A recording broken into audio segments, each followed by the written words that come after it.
Bismillahirrahmanirrahim. Today our topic is role of media in conflict. We have studied conflict.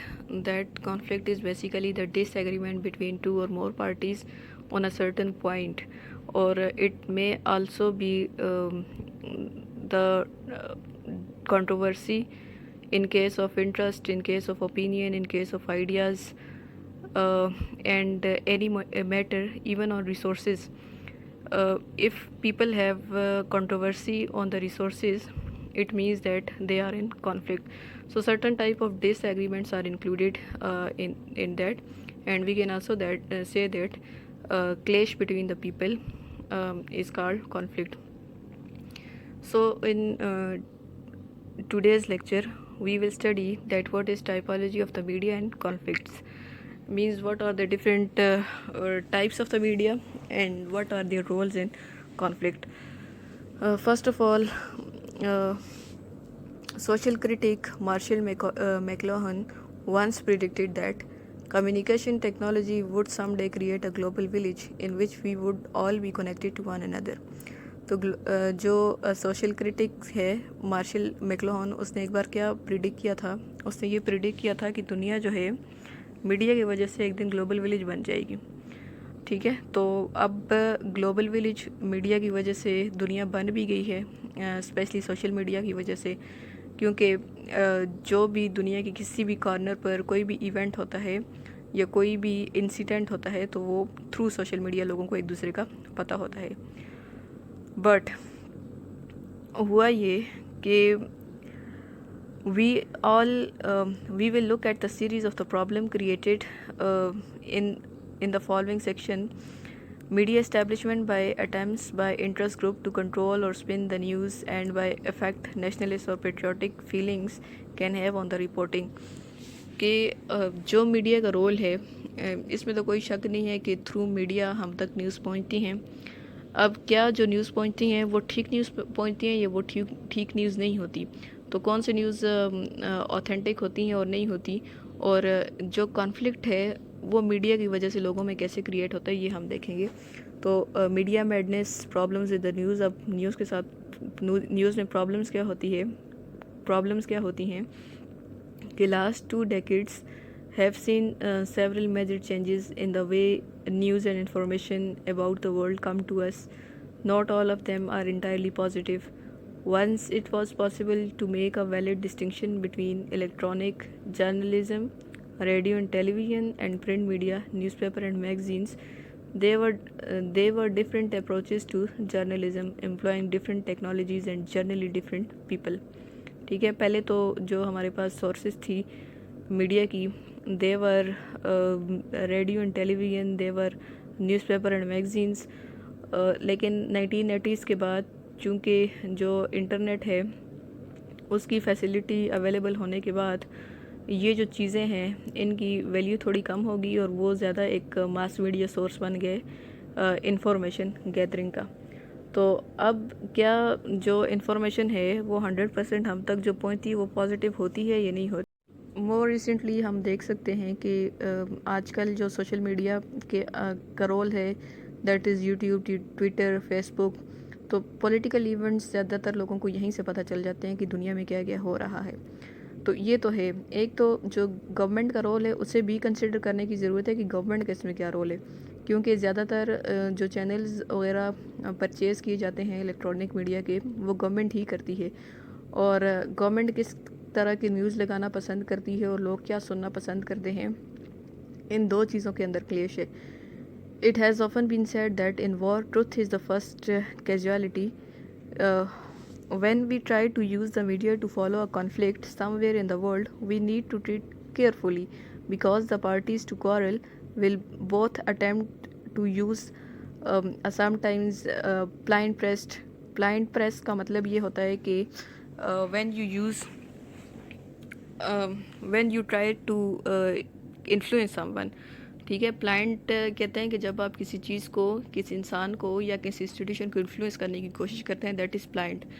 तो government ने क्या किया है कि उसने ब्लाइंड प्रेस यूज़ करने की कोशिश की है. मींस कि उसने जो जो प्रेस है उसको इन्फ्लुएंस करने की कोशिश की है हमेशा से। आपने सेंसरशिप का कॉन्सेप्ट सुना होगा कि गवर्नमेंट जो है वो सेंसर कर देती है न्यूज़ को, तो जो असल न्यूज़ होती है, जो ट्रुथ होता है, वो लोगों तक नहीं पहुंच पाता, तो लोगों को सच्चाई का पता नहीं चलता, तो लोग फिर अपना रोल जो है वो किसी भी इवेंट के अंदर उस तरह से सच प्ले नहीं कर पाते। तो ब्लाइंड प्रेस यूज़ क्यों करती है? To bolster their respective, simple कि वो अपने जो रिस्पेक्टिव पोजीशन है उसको बोस्टर करने के लिए, मींस उसको एक सपोर्ट देने के लिए गवर्नमेंट जो है वो ब्लाइंड प्रेस यूज़ करती है। उसकी ये कोशिश होती है कि उसका होल्ड रहे, उसका इन्फ्लुएंस रहे प्रेस पर। There are several general ways this can happen: the provision of information that is accidentally or deliberately inaccurate, censorship, the spinning of the news, and an overly intense focus on the domestic news।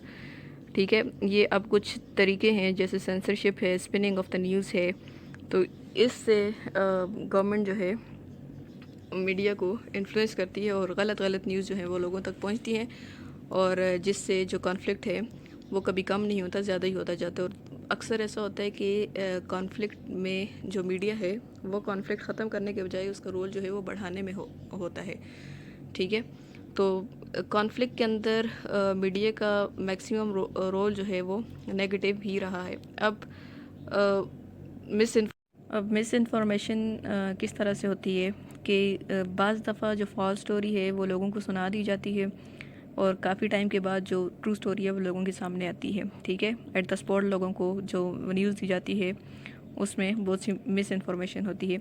जैसे 1950s में जो pentagon था उसका ये believe था कि जो president Eisenhower है वो स्ट्रेटेजिक मिसाइल्स के ऊपर बहुत कम स्पेंड कर रहा है, जबकि यूनाइटेड स्टेट्स जो है वो 20-1 मिसाइल एडवांटेज यूएसएसआर पर, उस टाइम पर उसे एडवांटेज था यूएसएसआर पर 20-21 मिसाइल्स का।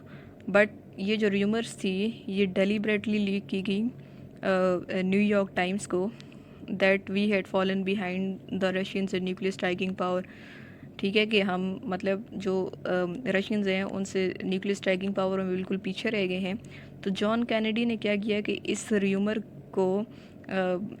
र्यूमर की मदद से 1960 में प्रेसिडेंशियल इलेक्शन जीता। ठीक है, उसको आइजनहावर के अगेंस्ट यूज़ किया और फिर वहाँ से उसने इलेक्शन जीता। तो इस तरह की जो स्ट्रेटजीज़ हैं वो गवर्नमेंट यूज़ करती है, पॉलिटिकल पार्टीज़ यूज़ करती हैं एक दूसरे के अगेंस्ट में, तो मीडिया का जो रोल है वो नेगेटिव आ जाता है। Similarly one more example is there कि जब 9/11 का अटैक हुआ तो उसमें उसामा बिन लादेन की इन्वॉल्वमेंट जो थी, अमेरिका ने इसको लिंक किया सद्दाम हुसैन के साथ। ठीक है, कि जो इराक़ का प्रेसिडेंट सद्दाम हुसैन है, इसने और उसामा बिन लादेन ने मिलकर यूनाइटेड स्टेट्स पर अटैक किया है, जबकि जो बिन लादेन और जो सद्दाम हुसैन है वो एक दूसरे के वर्स्ट एनिमीज़ थे। तो ये जो लिंकेज है ये इनहेरेंटली पॉसिबल नहीं था, और ना ही उनके पास कोई ऐसा एविडेंस आज तक मिला है कि जो अमेरिका के 2 लीस्ट फेवरेट अरब्स हैं ये दोनों 9/11 में इन्वॉल्व थे। लेकिन काफ़ी देर तक, उसके बाद भी काफ़ी अरसे तक जो ज़्यादातर अमेरिकन हैं उनका स्टिल ये बिलीव है कि इराक़ जो है वो 9/11 में इन्वॉल्व था। तो this was because of a miss information that was created by the media at that time. Then one more term that is used in misinformation is not for attribution stories। not for attribution stories वो stories हैं कि जिनका कोई link नहीं होता। ठीक है, जो लीकेज से होती हैं, मतलब कि जो गवर्नमेंट ऑफिशियल्स हैं समटाइम्स वो ऐसी स्टोरी बना देते हैं दूसरे जो लीडर्स हैं उनके अगेंस्ट में। ठीक है, तो कहीं से न्यूज़ जो है वो लीक हो जाती है, जैसे we can say that Panama leaks and similarly Dawn leaks is and same like that in America Watergate scandal। तो ये चीज़ें जो थी ये through government officials and through intelligence agencies जो है वो लीक कर दी जाती हैं, बना दी जाती हैं स्टोरीज़ की फॉर्म में, लेकिन इनको एट्रीब्यूशन नहीं दी जाती, इनका कोई लिंक नहीं बनाया जाता, लोगों को ये बताया नहीं जाता है कि ये स्टोरीज़ किस वेबसाइट के थ्रू, किस लिंक के थ्रू, किस पर्सन के थ्रू जो है वो लीक हुई हैं। तो ये एक और चीज़ है कि नॉट फॉर एट्रीब्यूशन स्टोरीज़ जो हैं वो बना के लोगों को बता दी जाती हैं, और फिर लोगों का जो ओपिनियन है वो बिल्कुल चेंज हो जाता है, ठीक है। Same like that of Panama leaks, although they are providing the proofs, but we don't know that from where it has been leaked, and this is totally change the opinion of the public, ठीक है। Public opinion जो नून league के बिल्कुल against हो गया। Similarly water gate scandal में जब इसका निक्सन का वाटर गेट स्कैंडल बना था और उसकी जब न्यूज़ लीक हुई थी, presence of recording tapes in Oval office of white house, कि ओवल ऑफिस में जो वाइट हाउस है वहाँ पर कुछ रिकॉर्डिंग टेप्स थी, जबकि उसकी जो इन्फॉर्मेशन होती है वो अक्सर वहाँ की कॉन्फ्रेंसेस को सीक्रेट रखा जाता है, लेकिन वहाँ पर कुछ टेप्स रखी गई थी जहाँ पर रिकॉर्डिंग हो रही थी। तो वो जब लीक हुई थी तो निक्सन जो है फिर उसके ख़िलाफ़ उसकी इम्पीचमेंट हुई थी और फिर उसको रिज़ाइन करना पड़ा था। तो ये जो लीक्स होते हैं, these are not attribution stories and these totally change the public. Then one more example of misinformation is that कि जब जुलाई 3 को 1998 में यूएस नेवी ने Iranian passenger aircraft shot down किया, तो उसमें 290 पीपल जो है दे वर किल्ड। तो जो टेलीवाइज्ड ब्रीफिंग थी, जो उस वक्त का जॉइंट चीफ ऑफ स्टाफ था, जॉइंट चीफ ऑफ स्टाफ का जो चेयरमैन था एडमायरल विलियम, उसने जब प्रेस कॉन्फ्रेंस की तो उसने प्रेस कॉन्फ्रेंस में ये सारा इंसिडेंट का इल्ज़ाम है वो ईरान के ऊपर लगाया। तो बाद में क्या हुआ कि जो उसकी स्टेटमेंट थी वो रॉन्ग साबित हुई और फैक्ट्स जो हैं वो सामने आ गए। तो बाद में ये पता चला कि ये जो एक्सीडेंट था ये यूएस की रिस्पॉन्सिबिलिटी थी, कि जिसने गलती से जो ईरानियन पैसेंजर एयरक्राफ्ट था उसे ईरानियन फाइटर जेट समझकर उसे शॉट डाउन कर लिया था।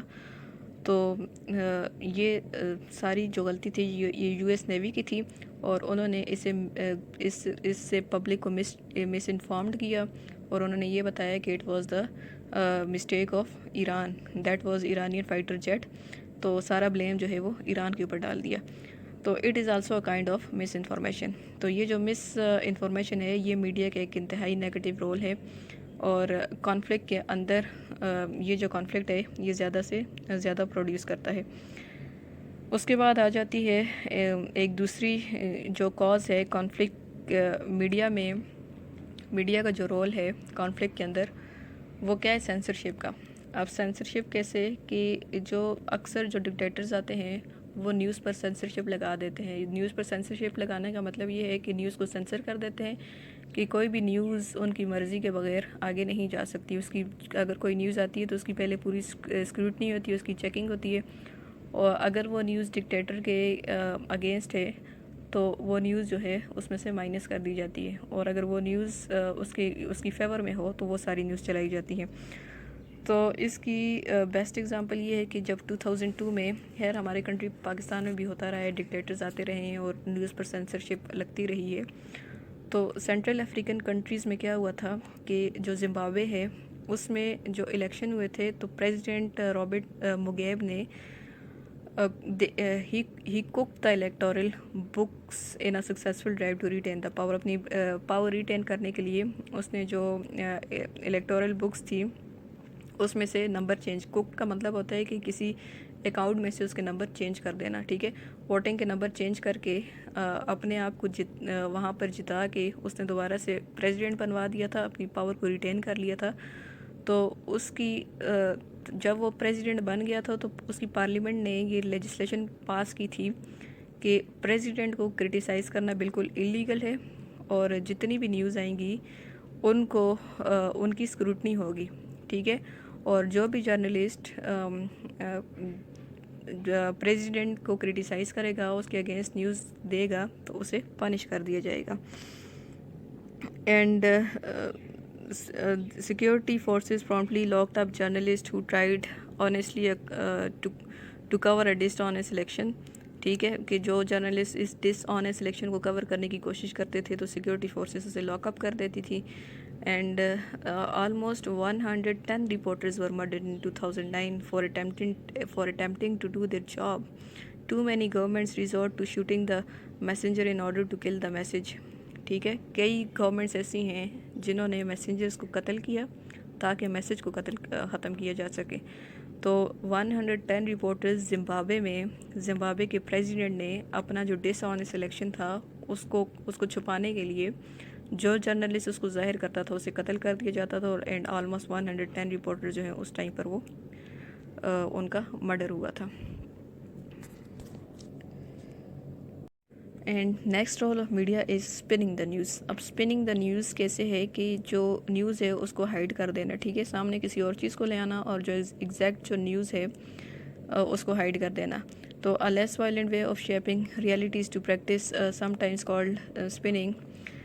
तो इसमें क्या होता है कि जो government corporation activist normally try to influence the news with less emphatic techniques, ठीक, कि अक्सर जो एक न्यूज़ स्टोरी चल जाती है तो उसको वो कवर करने के लिए दूसरी चीज़ें सामने ले आते हैं, ठीक है। फॉर एग्जांपल अगर किसी पॉलिटिशियन का केस चल रहा है और वो नेब का केस चल रहा है या कोई भी ऐसा केस चल रहा है तो वो सामने किसी सोशल इशू को उठाकर उस पर बात करना शुरू कर दें, रेप पर बात करना शुरू कर दें, जेंडर डिस्क्रिमिनेशन पर बात करना शुरू कर दें या किसी ऐसी स्टोरी के ऊपर बात करना शुरू कर दें।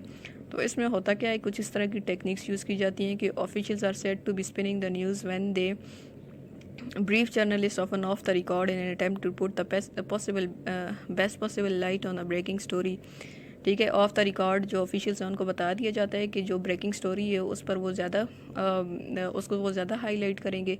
तो spinning the news is often accomplished by arranging a private interview between a senior official and a favoured or sympathetic journalist, ठीक, जर्नलिस्ट और किसी सीनियर ऑफिशियल के दरमियान में प्राइवेट इंटरव्यू कंडक्ट कर दिया जाता है, ठीक है। उसको बता दिया जाता है कि वो ऐसे ऐसे सवाल करेगा और इन चीज़ों को हाईलाइट करेगा ताकि जो पब्लिक का जो फोकस है वो मेन चीज़ से हट कर इस स्टोरी को ऊपर आ जाए। तो इसमें होता क्या है कि जो जर्नलिस्ट होते हैं उसे एक अच्छी स्टोरी मिल जाती है अपने चैनल के लिए और अपने प्रोग्राम के लिए, और जो बदले में जो ऑफिशियल है उसको उसकी पोजीशन जो है वो वहाँ मेंटेन रहती है। तो पब्लिक का फोकस जो है उसकी जितने भी, अगर उसका कोई भी केस हो या कोई भी इंसिडेंट हो तो उसके ऊपर से वो हट जाता है। तो एक तो ये है, और दूसरा स्पिनिंग का तरीका ये है कि आप जो अपनी चीज़ें हैं उसको लेजिटिमेट शो करें, just like Palestinians and Israelis के जो इसराइलीज़ हैं वो ये कहते हैं कि जो पैलेस्टीनियन का वायलेंस है दैट इज़ टेररिज्म, उसे वो टेररिज्म कहते हैं, ठीक है। जबकि वो कहते हैं कि जो इसराइली जो पैलेस्टाइन के अंदर वायलेंस करें दैट इज़ लेजिटिमेट, उसे उन्होंने लेजिटिमेट कर दिए दैट इज़ बाय लॉ। तो पैलेस्टीनियन उसे स्पिन बैक कैसे करते हैं, वो आर्ग्यू करते हैं कि मैनी मोर अरब्स वो यहाँ पर इसराइलियों ने कत्ल किए हैं, तो वो परसिक्यूटेड पीपल हैं, वो जस्ट अपनी जो एंसेस्ट्रल टेरिटरी है, उनकी आबाओ अजदाद की जो टेरिटरी है वेस्ट बैंक और गज़ा में, वो जस्ट उसे डिफेंड कर रहे हैं। तो इसराइली स्पिन जो है वो अमेरिका के लिए ज़्यादा काम करता है because American are pro Israelis, ठीक है, वो उसके लिए ज़्यादा काम करता है, वो उनकी बात को ज़्यादा मानते हैं। जबकि जो पैलेस्टीनियन स्पिन है यानी पैलेस्टीनियन का व्यू पॉइंट है वो ज़्यादा यूरोपियंस के लिए परसुएसिव है, ठीक।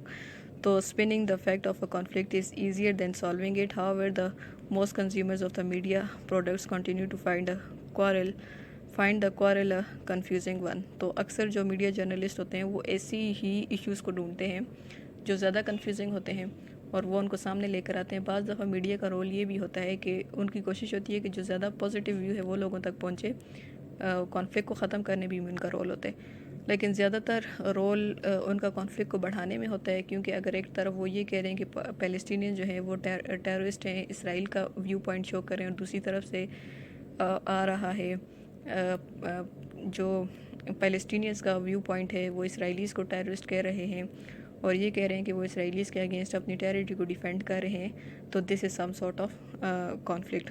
लास्ट जो इसका रोल है मीडिया का कॉन्फ्लिक्ट के अंदर रोल है दैट इज़ नेशनलिज्म। अब नेशनलिज्म कैसे मीडिया में रोल प्ले करता है कॉन्फ्लिक्ट में, मीडिया कॉन्फ्लिक्ट में।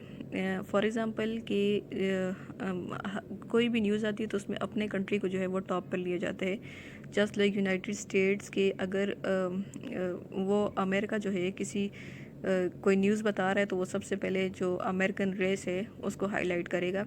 एंड ये कुछ एबनॉर्मल चीज़ नहीं है, ये हर कोई करता है। ये not only American are doing, every nation is doing this. For example जो राइट टीवी है इटालियंस की, वो सबसे पहले ये बताती है कि मेडिटेरेनियन में क्या हो रहा है, उसके बाद वो बाकी यूरोपियन यूनियन में और बाकी कंट्रीज़ के बारे में बताएंगी. Similarly Britain's BBC produce story about the queen and the prime minister before shifting to the North America Africa and Asia. North America Africa and Asia की तरफ आने से पहले वो अपने क्वीन की और प्राइम मिनिस्टर की स्टोरीज़ बताएंगे. ठीक है, वो प्रेफर करते हैं कि पहले वो अपनी नेशन की स्टोरीज़, अपने नेशन के मसाइल को बताएं, उसके बाद वो दूसरे मसाइल की तरफ जाते हैं. However, because they believe that their audiences are interested in the rest of the world, the European and Asian media spend a lot of time on international stories, accepting that what happens in the world beyond their borders is critically important to them. कि ज़्यादातर लोग no doubt के international issues में interested हैं Europe के अंदर और Asia के अंदर भी. लेकिन इसके बावजूद जो है वो अपने जो नेशनल प्रॉब्लम्स हैं उनको अपनी इंटरनेशनल स्टोरीज़ की वजह से निगलेक्ट नहीं कर सकते कि वो अपनी इंटरनेशनल स्टोरीज़ को खूबसूरत बना कर पेश करें और अपनी जो नेशनल इश्यूज़ हैं उसको छोड़ दें. US news media however tend to focus overwhelmingly on the domestic American concerns. American television and print reporters will venture abroad when American interests are threatened overseas to the American armed forces or in action in some military intervention. तो ये भी होता है कि अगर America के overseas कहीं पर उनका इंटरेस्ट इन्फ्यूज़ हो रहा है तो वो उस स्टोरी को पहले लेकर आएंगे. ठीक है, और बाकी लोगों की बात वो बाद में करेंगे. When something dramatic occurs abroad, an international story appears suddenly and briefly before abruptly disappearing. ठीक है, तो अपनी पहले वो नेशनल इश्यूज़ के ऊपर बात करते हैं. अपने जो अमेरिकन सिटीजन्स हैं, अगर वो बाहर किसी मुल्क में काम कर रहे हैं, ओवरसीज़ हैं, उनके बारे में काम करते हैं. तो nation has also role in the media. Nationalism का एक रोल है मीडिया के अंदर कि जो अपनी नेशनलिज़म है हम उसको ज़्यादा हाईलाइट करते हैं. तो ये भी मीडिया का एक रोल है कॉन्फ्लिक्ट के अंदर.